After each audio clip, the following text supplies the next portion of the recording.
क्या भाजपा ज्वाइन करेंगे राघव चड्ढा? राघव पर एक्शन का क्या है एग्जैक्ट रीज़न?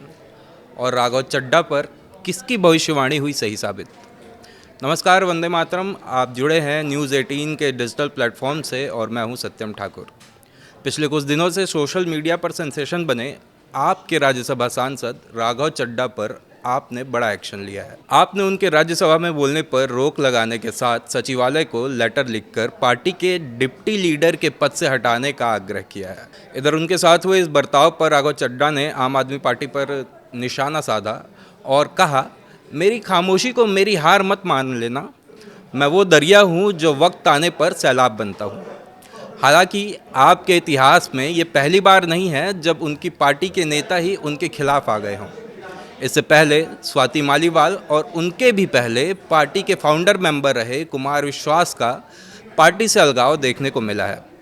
कुमार विश्वास ने तो एक इंटरव्यू के दौरान इशारों इशारों में राघव चड्ढा को लेकर भविष्यवाणी भी की थी कि अगला नंबर राघव का ही है, जो अब कहीं ना कहीं सही साबित हो रही है। सवाल ये उठता है कि पार्टी ने ऐसा किया क्यों, और पार्टी में एक वक्त सबका लाडला रहा सांसद आखिर सबकी नज़र की किरकिरी बनकर क्यों रह गया है। इसके लिए आपको थोड़ा पीछे लिए चलते हैं। जब लिकर स्कैम आरोप में आप सुप्रीम और उस वक्त दिल्ली के सीएम अरविंद केजरीवाल को जेल जाना पड़ा था, पूरी पार्टी और केजरीवाल की पत्नी खुद सड़क पर उतरकर विरोध दर्ज कराती रहीं, लेकिन हर मुद्दे पर खुलकर बोलने वाला ये यंग नेता इस दौरान गायब था और हवाला दिया कि उनकी आंखों की सर्जरी होनी है। बताया जाता है कि सर्जरी के बाद भी राघव लंदन में ही थे, जबकि इधर केजरीवाल की पत्नी भारत में संघर्ष कर रही थी। हालांकि जब राघव वापस आए तब भी पार्टी की पीसी से बचते नजर आए और केजरीवाल की रिहाई के बाद भी उनकी इसे लेकर कोई खास प्रतिक्रिया देखने को नहीं मिली। अगर बात करें आपके नेताओं के पर्सपेक्टिव की, तो आप नेता अनुराग ढांडा ने उनके आम जनता के मुद्दे उठाने पर एक्शन की बात को नकारा और कहा कि हमें संसद में वैसे भी बहुत कम समय मिलता है, हम इसे या तो देश को बचाने की लड़ाई में इस्तेमाल करें या एयरपोर्ट के समोसे को सस्ता करने में व्यर्थ कर दें।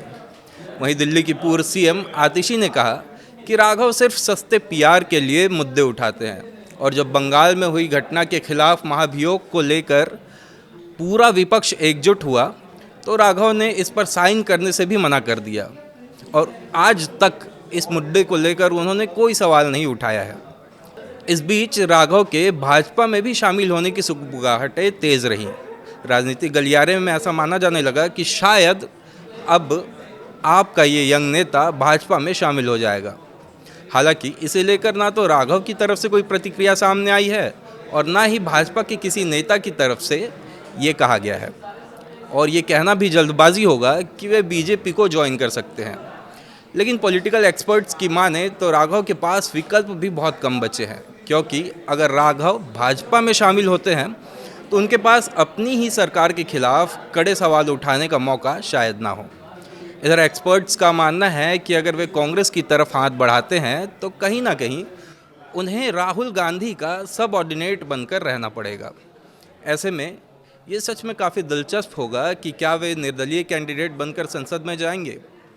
फिलहाल आप और राघव चड्ढा के बीच खुलकर सामने आई ये कलह ना जाने कहाँ जाकर रुकेगी, और ये देखना इंटरेस्टिंग होगा कि इस पूरे मामले को लेकर क्या कुछ प्रतिक्रियाएं और हमें देखने को मिलती हैं। फिलहाल इस पूरे विषय पर आपकी क्या राय है, हमें कमेंट्स में ज़रूर बताएं।